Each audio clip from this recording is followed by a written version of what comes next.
Namachwaya. Hail Barakumba Gurumani. Shiva Adi Nams Japan.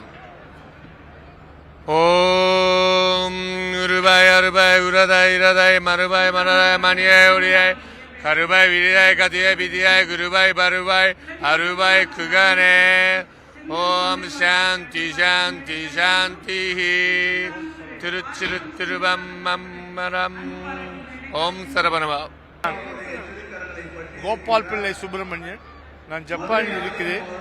நான் தமிழ் ஆசிரியனாகவும் ஆன்மீக ஆசானாகவும் தொழிலதிபராகவும் நான் இருக்கின்றேன். என்னுடைய முருக பக்தர்கள், சிவபக்தர்கள் 1.5 லட்சம் பேர் இருக்கிறார்கள். நாங்கள் இங்கு தமிழகத்திலும் சரி, தமிழகத்தில் நாங்கள் போகாத கோயில் கிடையாது, செய்யாத யாகம் கிடையாது. அபிஷேகம் நாங்கள் வருடத்திற்கு 4 முறை வருகிறோம். ஒவ்வொரு முறையும் 30 யாகங்கள் செய்கிறோம்.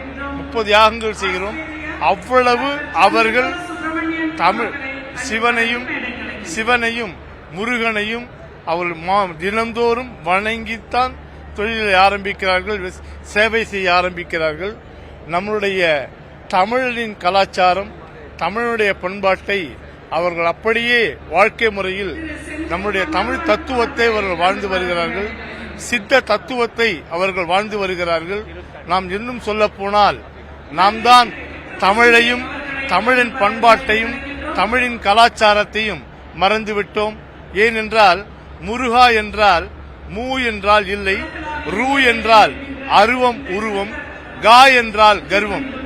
உருவமாக இருந்தாலும் அருவமாக இருந்தாலும் கர்வமற்றவனாக இருக்க வேண்டும். அதுதான் அழகு. ஏன் முருகன் மயில் வைத்திருக்கிறான்?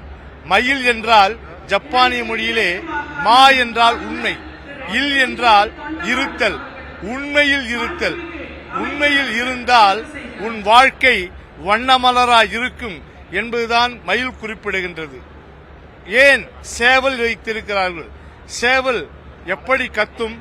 சேவல் கொக்கரோ கொக்கோ என்று கத்தும். ஜப்பானிய மொழியிலே கொக்கரோ கொக்கோ என்றால் உள்ளத்தில் இறைவன் இருக்கிறான் என்று அர்த்தம். சேவல் என்றால் நம் தமிழ் மொழியிலே சேவை என்போம். சேவை என்றால் தொண்டு புரிதல்.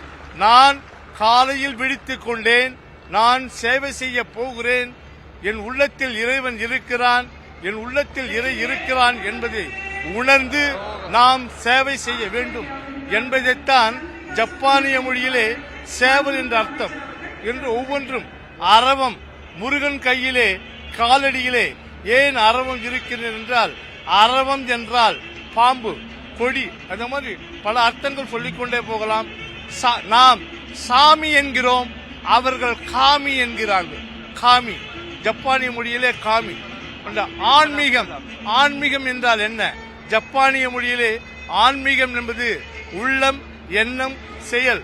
இது மூன்றும் ஒரே நேர்கோட்டில் இருக்க வேண்டும்.